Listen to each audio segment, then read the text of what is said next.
Hello and welcome to part 3 of ranking every level on the Demons List. This is the series where we are reviewing every single level on the Demons List. It's pretty self-explanatory, and yeah. If you'd like to see in more detail how this list works, I recommend you check out part 1. The entire series is going to be in the description in a playlist, so I highly recommend if you haven't seen part 1 to watch all the parts in order. A playlist with all of the parts in order will be in the description if you want to go check that out, and I highly recommend it if you have not seen the parts before this one. That being said, as the parts go further and further in, the intros are going to get shorter and shorter, so let's just get onto the list. So first up we have Zodiac, and I'm not going to beat around the bush, dude. I love Zodiac. This level is so cool. Zodiac is an extremely playful and an extremely cheerful former top 1, and it does not fit in at all with the rest of the former top 1s, but I think that's why I love it. It's a top 1 that's not afraid to be something other than a spooky, edgy hell level.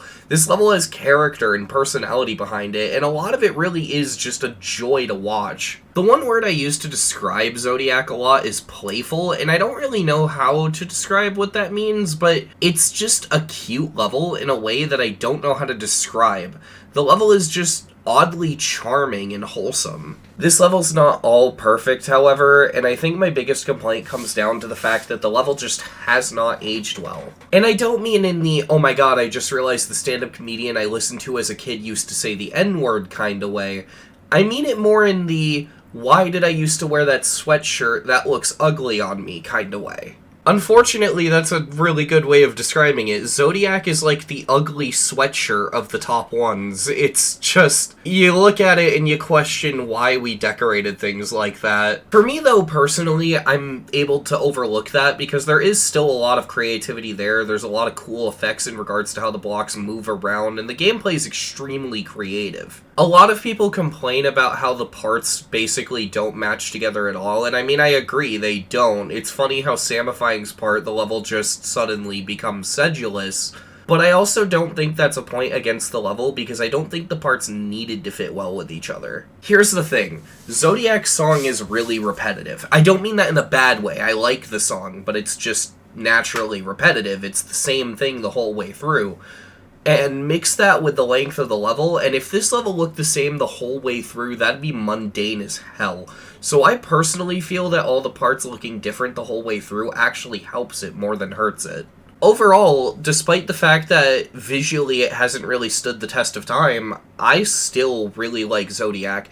I'm gonna give Zodiac a 9 out of 10. Next up we have Aerial Gleam, or as I like to call it, I can never find this level on YouTube because I can't seem to remember how to spell the word Aerial. Aerial Gleam is a pretty cool level, however every time I watch it I just feel disappointed. And really I don't know why, because there's nothing I could really think of to improve the level. The level seems kinda perfect in every way. I think what it boils down to is the level just ends up feeling the same way the entire way through. So if you see like 2 seconds of Aerial Gleam, you've already seen enough of Aerial Gleam. I think part of it is that I'm just really bored of qoUEO's lightning effect, and that's basically this entire level. It is just the lightning effect, that's the focus. Another thing that disappoints me is that it uses the second drop of the song and not the first. This point doesn't influence score at all, it's just something I wanted to throw out there, but I like the first drop of this song more than the second because it actually has lyrics in it, and I think the lyrics sound good. Now, despite the fact I personally don't like this level and I find it kind of boring, I'm still going to give it a 10 out of 10. It's just barely a 10 out of 10, and the only reason it's a 10 out of 10 is because this level's so perfect all around, and it's just a well-rounded and good level. But this has to be, like, I could bump this down to an 8 out of 10 and I wouldn't feel guilty, but I also just feel like it's a 10 out of 10. I think a good way to put it, it's a pretty solid level, and it's just all around really good. It just personally does not interest me. Alright, so next up we have Kenos, and let's just get this one out of the way.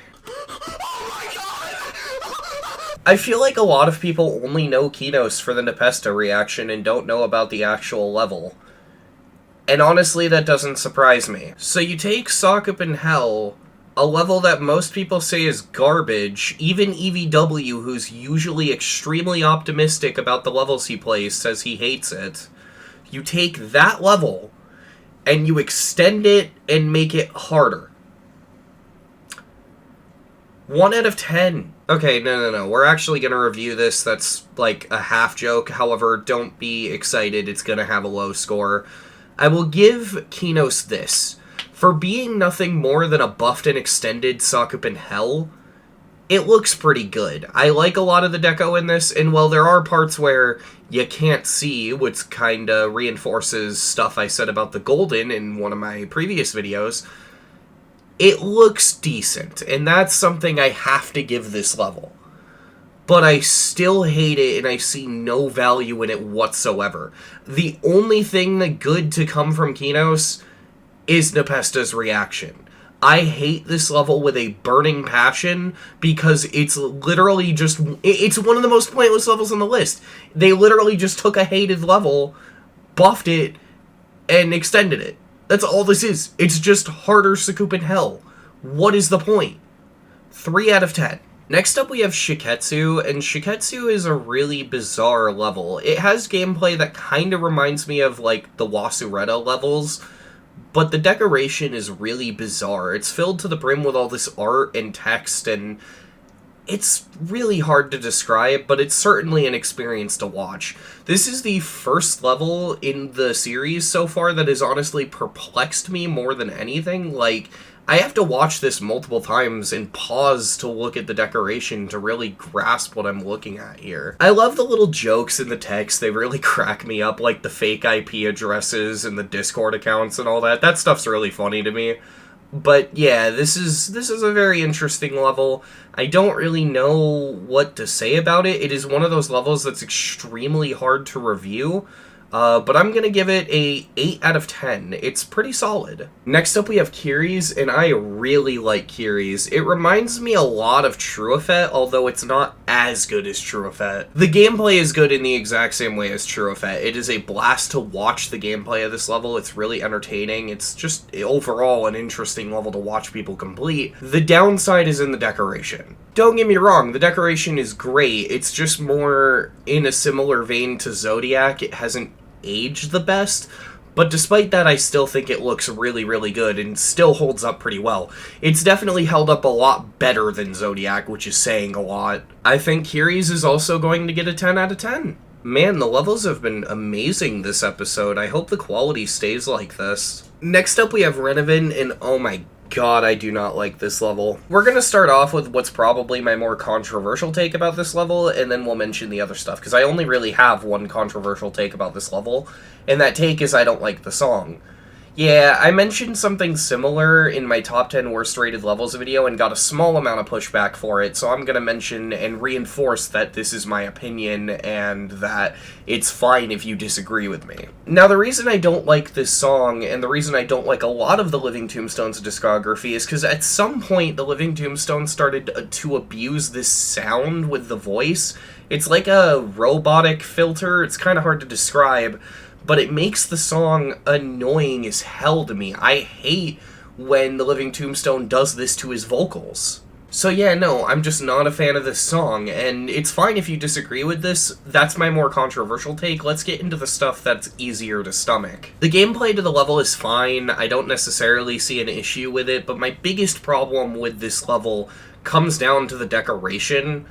It just doesn't look good. It's not even an it hasn't aged well thing. Even for its time, this would have probably been seen as lazy at best. This level just does not look good at all to me. The decoration is lackluster. The background decoration just feels non-existent. I don't like the look of this level at all. It's not even that this level looks bad, it just looks generic. It looks interchangeable with any other level using this style. There's nothing to help it stand out. It looks like just another early 2.1 daily level, except it's an extreme. And I really do not like that. I think Renevant is going to be the first level to get a 1 out of 10 in the series. There's just nothing redeeming or special about it. At least with Abyss of Darkness, there is something of substance there, and there's something to care about, even though I find the levels bad. With this level, it's nothing. I don't see any value in this level whatsoever. Next up, we have Promethean by N Level. Fuck me! Although that does describe the level pretty well. Promethean is just straight up disappointing. The decoration and the gameplay is fine, but what kills it for me is the song. The song is actually really good. The issue is how it's used. So the song The Promethean Kings by Inferi is like a 6-minute beast of a rock ballad. It's a really good song. Unfortunately, I can't play it to demonstrate my point because copyright, but just know that the song is like 6 minutes long and it is an amazing song. The best part of the song doesn't really happen until 3 minutes and 15 seconds in when it starts to pick up the pace. But even then, the build-up before that is still really good. But the best part is the second half of the song, objectively. Promethean, the level, only uses the first 1 minute of the song. Barely even. And that is just depressing. To explain why this is so disappointing, and to hopefully put it into terms people who haven't heard the song might understand, imagine if Sonic Wave did not use the drop of Sonic Blaster, and it only used everything before the drop. Or imagine if Silent Circles didn't use the drop and only used the first part of the song. That's the kind of lame we're talking about here. It may not sound like a big deal to a lot of you, but this really does ruin the level a lot for me. It is an extremely disappointing level, and it just feels like such a waste of a nong. It's just not good at all. Promethean is going to get a 4 out of 10. Next up we have Thinking Space. I am so scared to review this level. Alright, so this is where I need to do the disclaimer thing again. Please, for the love of God, just remember, it is okay if you disagree with me. If you don't like a level I like, that's fine. If you like a level I don't like, that's fine. It's okay to disagree with me. Please, do not get mad at me. This level starts flame wars in comment sections, and I really do not want that to happen here. So please, just be respectful. Alright, and with that disclaimer out of the way, I really like Thinking Space. It's flawed, don't get me wrong, but I think it is a really solid level. I like the way the level uses the song, I like how creative some of the gameplay is. There's some gameplay ideas here that are really, really interesting, like orbs that just look like they're in the wrong place until after you hit them. I like the way some of the fakes in the level work. I like a lot of the ideas for wave gameplay in the level. I like a lot of the ship gameplay.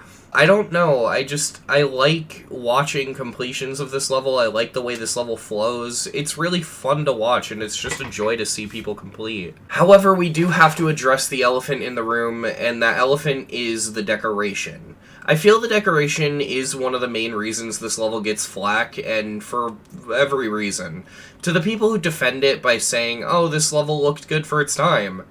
This level was mid as for its time. Don't get me wrong, it's not the worst 2.0 decoration I've seen. I mean, there's the infamous Phobos part, but this just doesn't look good. But for me, I don't care. This level doesn't need to look good for me to like it, and that kind of goes for a lot of levels for me. If the level has something of value, that factors in. A level's value doesn't only come from its decoration. A level's value comes from its creativity and just all the unique stuff it's willing to put forward and put onto the table. I feel one thing Thinking Space is really good at doing is setting up atmosphere. The atmosphere of this level is threatening, it's claustrophobic, and it maintains its atmosphere throughout the entirety of the level. The decoration might be a cluttered mess, but at the very least, there's never a single part that looks out of place. That being said, I of course have to be fair and acknowledge that this level doesn't exactly look great, and that's obviously not a good thing, but I don't know, I'm just willing to defend this level. My score, I think I'm going to give Thinking Space a 6 out of 10. I'm probably going to butcher the pronunciation of this next one, qoUEO, I don't know, I did my best, text will be on screen to correct me. But qoUEO is a very, very simple level. It only has 3 sections, and it's barely a minute long, but it is a very interesting level. This is actually an extremely easy level to describe in regards to how the gameplay works, because it's literally just, first you do a wave challenge, then you do a cube challenge, then you do Shardscape-style robot gameplay till the end. It's super basic, but it honestly plays into that basic nature really well and ends up coming out with something very interesting. The decoration to this level is honestly really stellar and really good, and while it doesn't hold a theme and each part seems to look different from each other, it still looks really good. I love the decoration in this level. The only thing holding it back for me is the song. The song is very, very boring and doesn't really do much for me.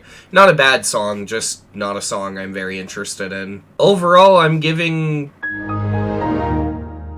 I still don't know how to pronounce this. I'm giving this level a 9 out of 10. Next up we have SARY Never Clear. SARY Never Clear is a very similar situation to Hard Machine, where they just took a really, really old level and they redecorated it and verified it.